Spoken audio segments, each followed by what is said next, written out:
Belarus would use nuclear weapons in the event of aggression, Lukashenko says. The Belarusian leader warned that his country has the capability and the will to defend itself from any external threat, amid rising tensions with NATO and the European Union over human rights and democracy issues. South Korea's K-Star facility achieves a nuclear fusion reaction, running at temperatures over 100 million degrees Celsius for 30 seconds, a world record. The breakthrough is seen as a major step towards achieving clean and sustainable energy from nuclear fusion, which mimics the process that powers the sun and other stars. China praises Ukraine talks in Saudi that Russia said were doomed to fail.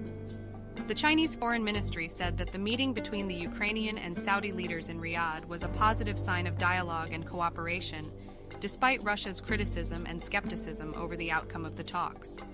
Spain faces lawsuit over migrant deaths in the Atlantic Ocean.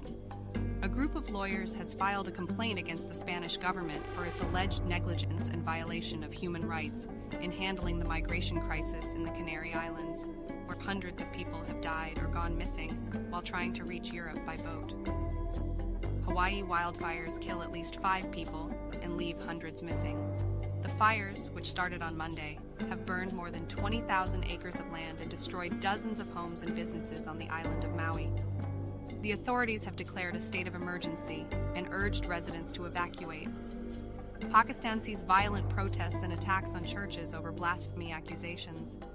Thousands of people took to the streets in several cities after a video circulated online showing 2 Christian men allegedly desecrating the Quran.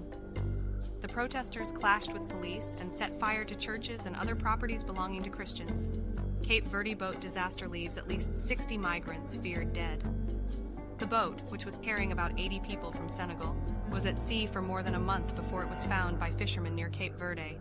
Only 18 survivors were rescued, while the rest are presumed to have died from hunger, thirst, or exposure.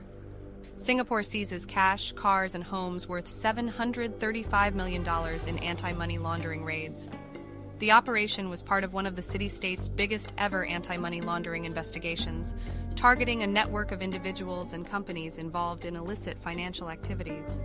The authorities said they have frozen more than 1,000 bank accounts and seized assets including luxury cars, properties, and jewelry. Australia and Sweden compete for the bronze medal in the Women's World Cup. The 2 teams will face each other on Saturday in Sydney, after losing their semi-final matches to England and Spain respectively.